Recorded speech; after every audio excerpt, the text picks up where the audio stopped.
102. So welcome those of you that are here.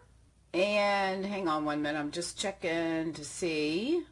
This Facebook Live class is really, hang on a minute, I'm trying to read so I don't know how, oh, okay, I got you, Kathy. Hey, this technological stuff is, I'm learning, so I'm taking a boot camp hopefully this next week that will help me figure out how to do all this stuff. So anyways, we're going to go ahead and get started for those of you all that are here on time, because I don't want to use up a lot of your time. I know it's important. This is really designed for people that, I've got a lot of beginner folks that are coming on to my mailing list, so I want to make sure. I've had some questions about cutting paper, and before I get to that, I thought one of the main things I wanted to at least go over too is adhesives, because everybody has different thoughts and such, so I wanted to do that first to make sure that you have a good comprehension of what different adhesives and what they're for. I do have to preface that I am an independent demonstrator with Stampin' Up, so all of the products that you see that I'll be using are Stampin' Up products. One thing I will say is that Stampin' Up stands behind all of their products. So if you have a problem with something, or if you get some adhesive that doesn't work, they will replace it. And you have to keep that in mind. If you buy something at one of the big box stores, that's not going to happen. They're not going to replace your adhesive if it happens to roll backwards. So just keep that in mind. That's one thing that's nice to know, that Stampin' Up does stand behind their products. Now, so if you are interested in doing any purchases, and at the end of the video we'll go over, I'm going to try to move this down a little bit, but just go to shallwestamp.com and that will take you to my online store, and you'll be able to make any purchases. But if you make a $25 purchase before the by April 30th, then I'm going to be sending out a grab bag of goodies. It's probably going to be at least $30 or more. It could be a stamp set that's either from Celebration or one that's getting ready to retire. It could be designer series paper. It could be greeting cards. It may be a combination of all of those above, so, or adhesive. So anyways, I just want to throw that out there, and let's get started. So I want to go over the adhesive. The main thing that most of us use are a tape runner, and this is what we refer to as our snail adhesive, and it's a runner of tape that's double-sided, and when you use it, you just place it down on your paper, and you'll see these little grip things right here. And that's where you want to place your finger.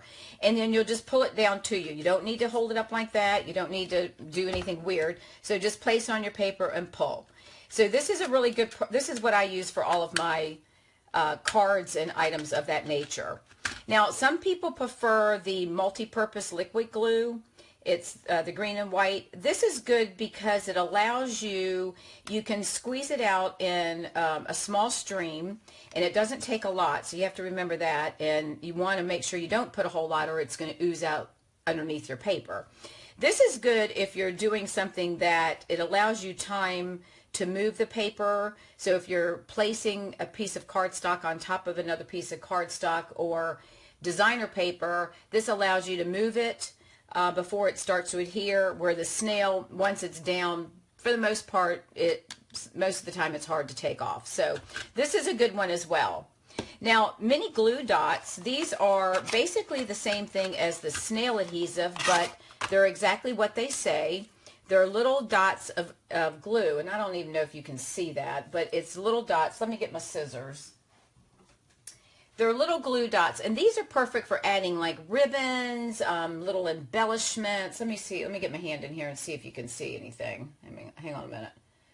I'm trying to see what I'm trying to see. Can you see that? I don't think you can see that glue. Anyways, it's pull it out. There it is. That's a glue dot. So these are good for using on little small pieces, attaching bows or what have you. All right.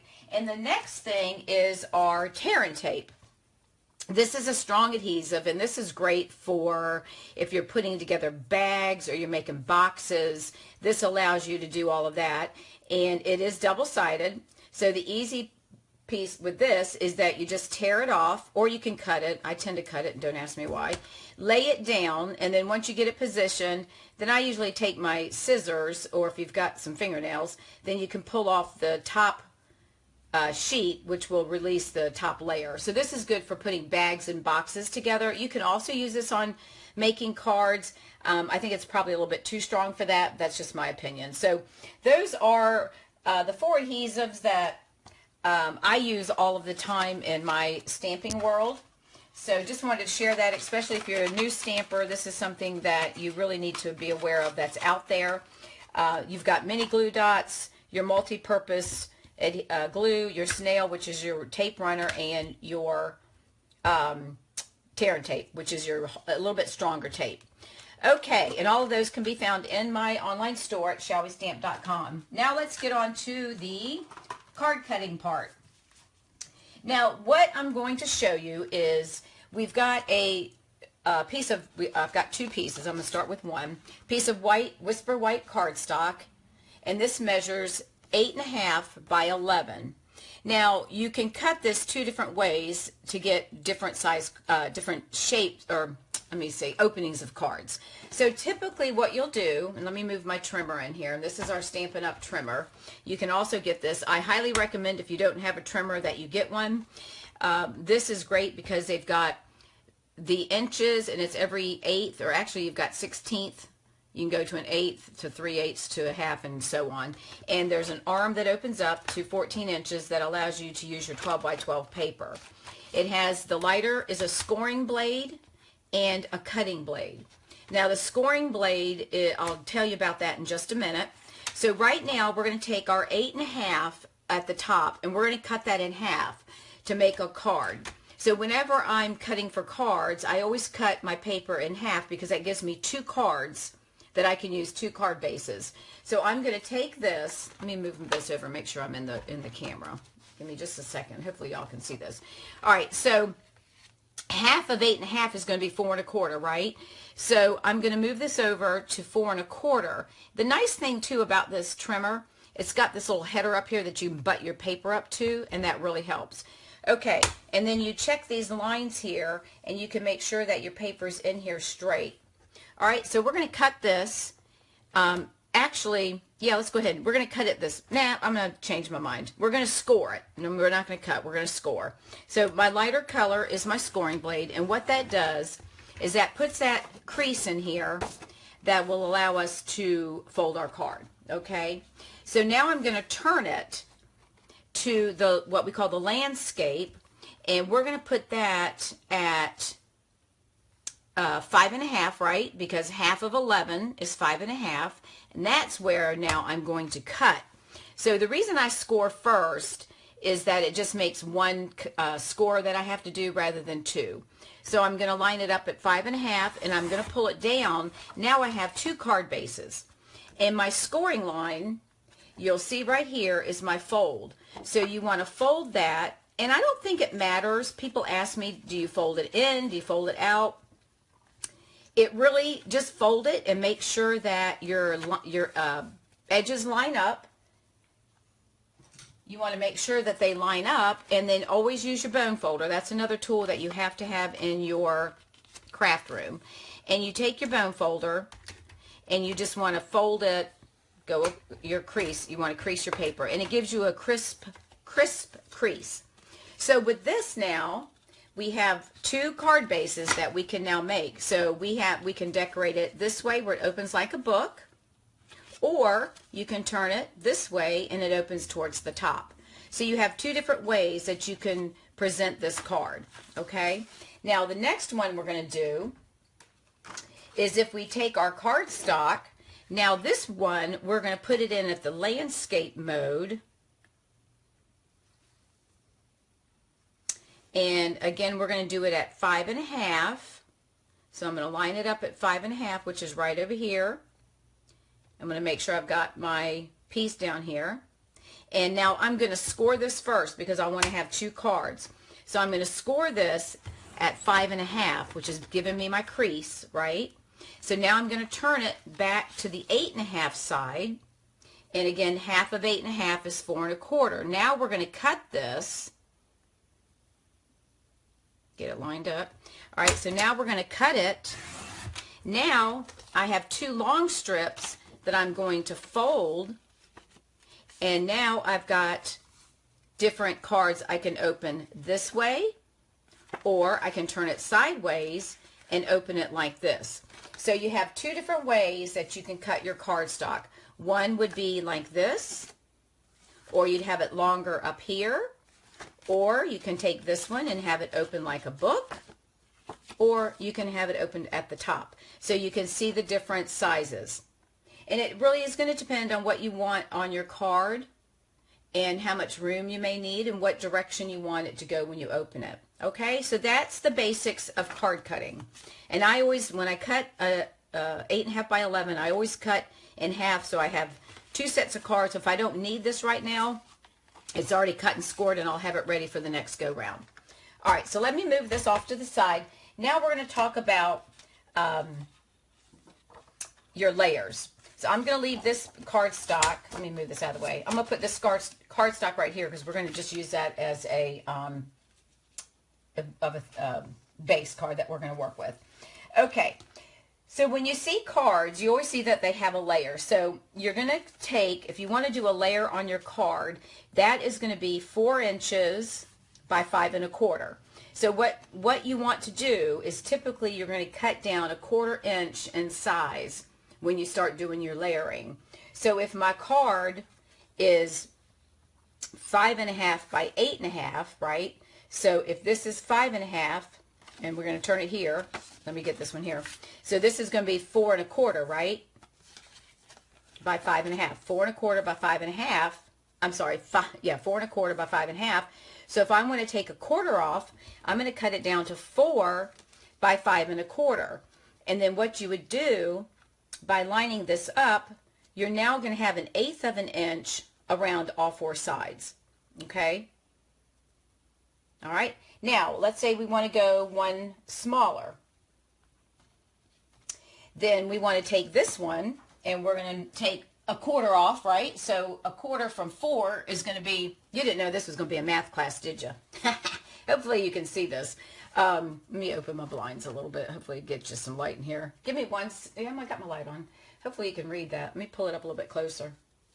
Give me 1 second, because the delay is about 20 seconds or so. Let me see if you can see that. Not really. Anyways, so in math class, if you take 1/4 away from 4, then that's going to put your measurement at 3 3/4, right? 3.75. So if we want to take 1/4 off of 5 1/4, obviously that would be 5.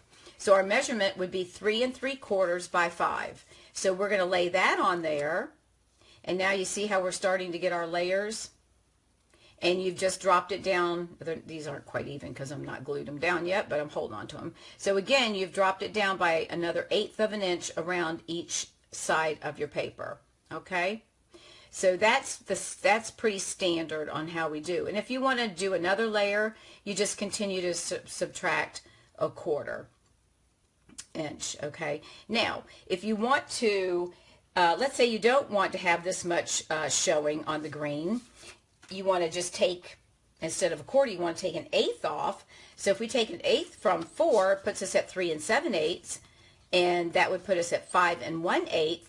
So what that does is giving you a small border, looking at the green, it's going to be about 1/16 of an inch. So you can see the small border around the edges.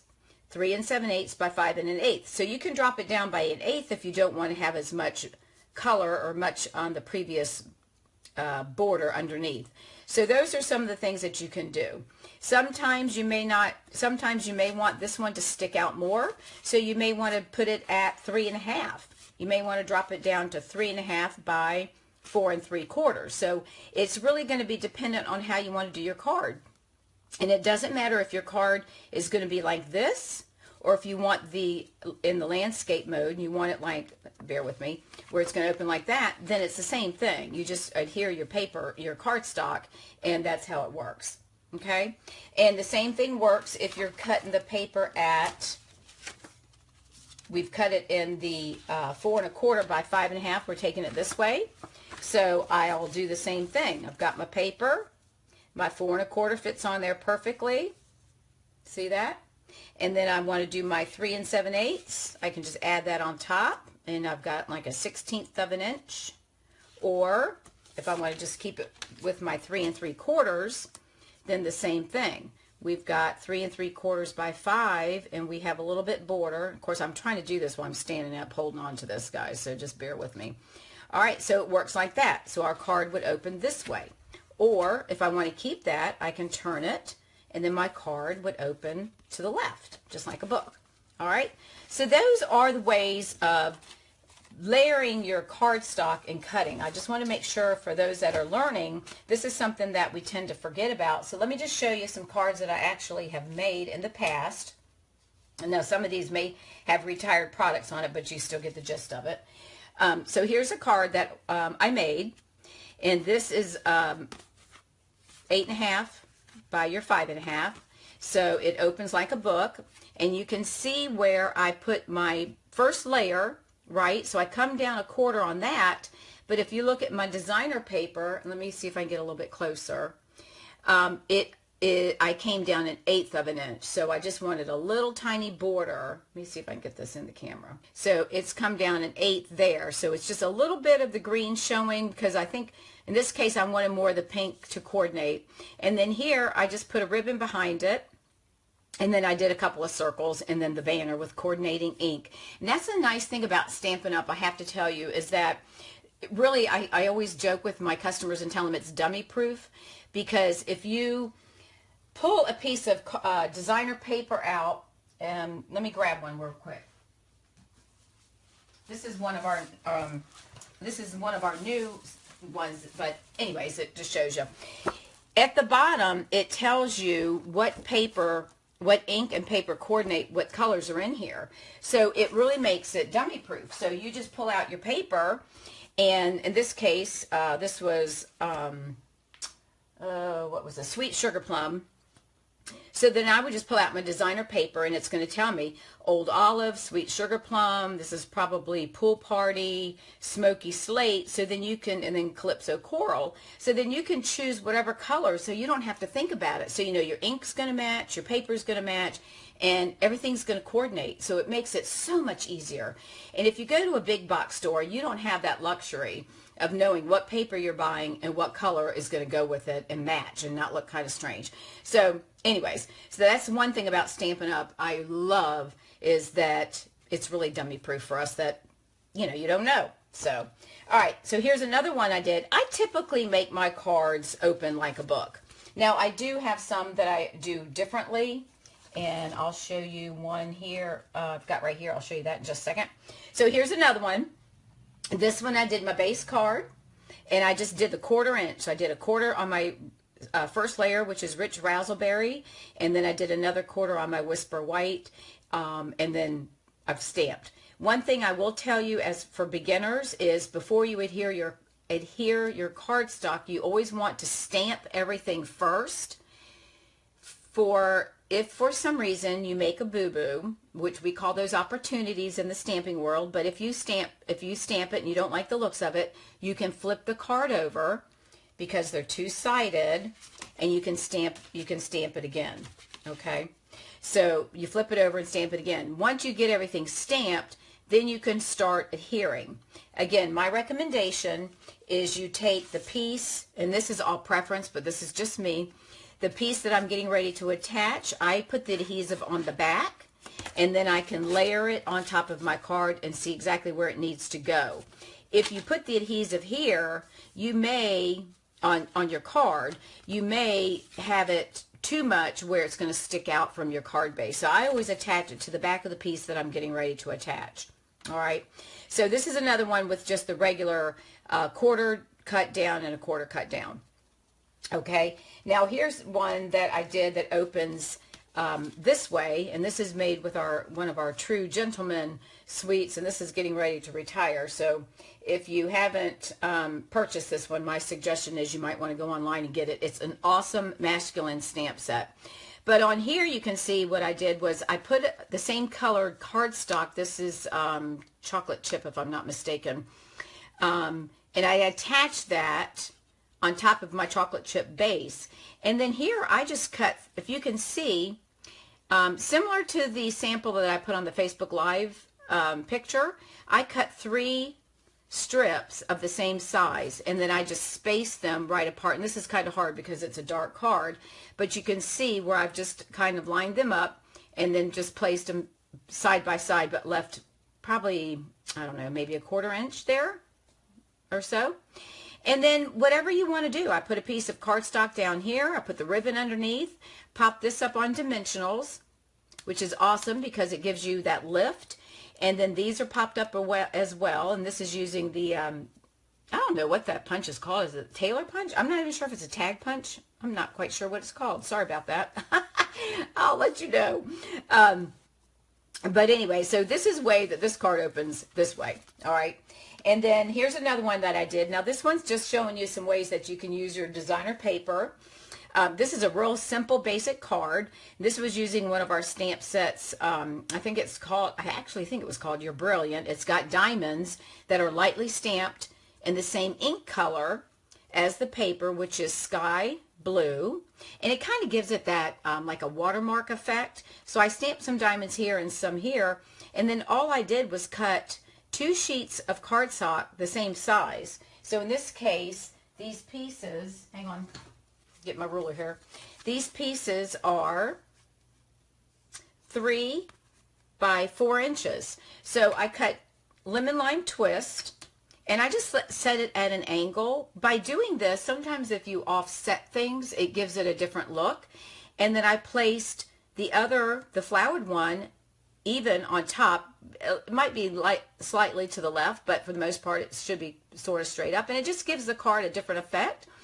And then I stamped, always stamp before you punch also.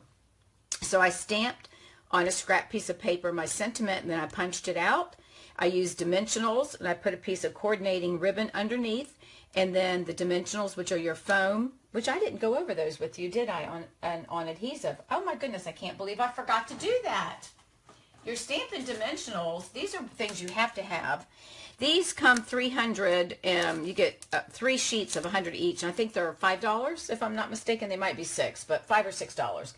These you have to have. This is a must-have. This is another adhesive that you need to have when you're making cards, because you always want to pop stuff up, either the sentiment or part of your layering. It just gives lift to the card and just gives it that different look. So that's what I did with the sentiment here. And this particular one, we put some embellishments on there. Okay. So I forgot the dimensionals. That's one thing that's important. And as you'll see, I use dimensionals quite a bit. This one here is popped up on a dimensional right here. And again, it just gives your card a different look. Okay. And this one, the same thing, is the circles are popped up. This one is laid flat. And then the bottom one, which is the old olive, is lifted up. So those are some of your sample cards of layers, and that was the main thing.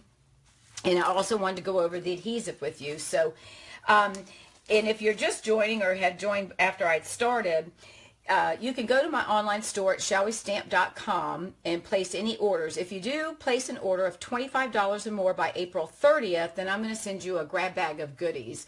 And that could be a retiring stamp set.